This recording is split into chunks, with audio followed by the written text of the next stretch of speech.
عسلامة ومرحبا بكم في قناتي مطبخ عبونة. ان شاء الله تكونوا بألف خير وصحة وعافية. عنا شكشوكة كروية وثوم بنة على بنة، صدقوني ما تندموش كي تجربوها. عنا ملعقة كبيرة هريسة عربي، ملعقة ثوم، شوية كروية، شوية ملح، وملعقة كبيرة طماطم معجونة بالطبيعة باش نستحقوا البيض، زيت زيتونة، وعنا الفلفل. أتوا نوريكم بعد الطريقة اللي باش تقدوا بها الفلفل. طريقة سهلة على الاخر وبسيطة، وصدقوني الشكشوكة تجيب لكم فيسع فيسع وتجيكم بنة عالمية. هوني توا حطيت زيت زيتونة بالطبيعة ما يعادل 50 مليلتر، هكاك 50-70 مليلتر، باش نحطوا توا المكونات الكل مع بعضهم وباش نقليوهم. بالطبيعة الملح اختياري، ديما نقولكم الملح اختياري لكم.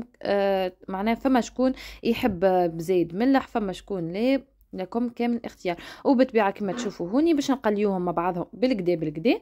وبالطبيعه نتوما ما تنساوش الاشتراك في القناه وتفعيل زر الجرس باش يوصلكم مني كل جديد، وتشجعوني وتدعموني، وديما نجيب لكم الحاجات السهله والبسيطه.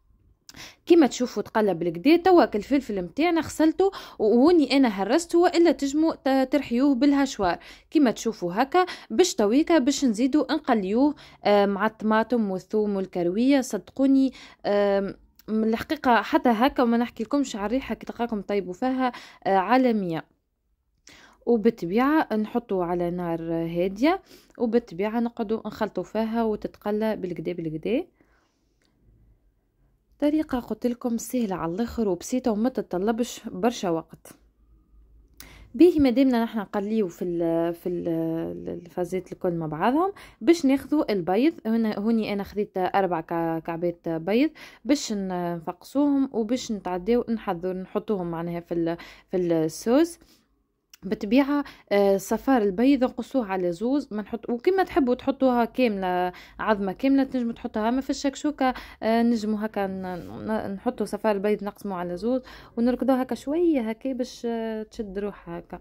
وكما تشوفوا تقلب بالكدا. توا باش نزيدوا شويه ماء، شويه كهو معناها هكا. تشوفوا بعد القوام كيفاش هكا. شفتوا معناها حطيت شويه القوام تاعها بالطبيعه ماهوش باش يتبدل برشا، جوست زدنا شويه الماء باش يطيبك البيض.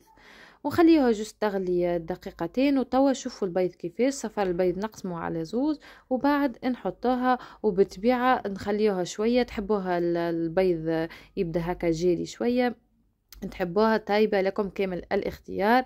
وصحة وبشفاء للي باش يجربها، وبربي اللي يجربها يعطيني رايه في الكومنتات، رايكم يهمني برشا.